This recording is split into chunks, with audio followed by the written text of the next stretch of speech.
Hi ಸ್ನೇಹಿತರೆ, ನಮಸ್ಕಾರ. ಸಡನ್ನಾಗಿ ನಿಮ್ಮ ಮನೆಗೆ 10 ಜನ ನೆಂಟರು ಬಂದ್ರೂ ಊಟ ಬಡ್ಸೋಕ್ಕೆ ಮುಂಚೆ ನಾವು ಸ್ವೀಟೇ ಇಡೋದಲ್ವಾ? ಆ ಸ್ವೀಟ್ನ ಜಸ್ಟ್ ಹಾಫ್ ಆನ್ ಅವರ್ ಮಾಡ್ಕೋಬೋದು, ಜಸ್ಟ್ ಅರ್ಧ ಅವರಲ್ಲಿ. ಬನ್ನಿ ನೋಡೋಣ. ಒಂದು ಬಾಣಲಿಯಲ್ಲಿ 1 ಕಪ್ ಕಡಲೆ ಹಿಟ್ಟು, 2 ಕಪ್ ಸಕ್ಕರೆ ಅಥವಾ ಬೆಲ್ಲ ಹಾಕೋಬೋದು, ಕೊಬ್ಬರಿ ತುರಿ 1 ಕಪ್, ಅರ್ಧ ಕಪ್ ತುಪ್ಪ, 1 ಕಪ್ ಹಾಲು.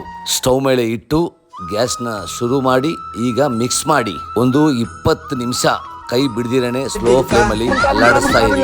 ಫೈನಲ್ ಆಗಿ ಬರ್ಫಿ ಯಾವ ಸ್ಟೇಜಿಗೆ ಬರುತ್ತೋ ಆ ಸ್ಟೇಜಲ್ಲಿ ಸ್ಟವ್ನ ಆಫ್ ಮಾಡಿ ಸೆಂಟ್ರಲ್ಲಿ ಬೇಕಂದರೆ ಸ್ವಲ್ಪ ತುಪ್ಪ ಹಾಕ್ಕೋಬೋದು. ಒಂದು ಪ್ಲೇಟ್ಗೆ ತುಪ್ಪ ಹಚ್ಚಿ ಆ ಪ್ಲೇಟಲ್ಲಿ ಹಾಕ್ಕೊಳ್ಳಿ.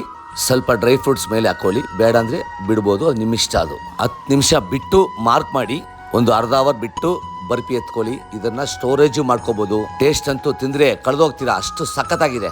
ಸ್ಟವ್ ಮುಂದೆ ನಿಂತಿರೋವಾಗ ಲವ್ ಇಂದ ಕುಕ್ ಮಾಡಿ ಸುಮಾರು ಅಡಿಗೆನು ಸೂಪರ್ ಆಗಿರುತ್ತೆ. ನೋಡ್ಕೊಳ್ಳಿ, ಮಾಡ್ಕೊಳ್ಳಿ, ತಿನ್ಕೊಳ್ಳಿ, ಮಜಾ ಮಾಡಿ.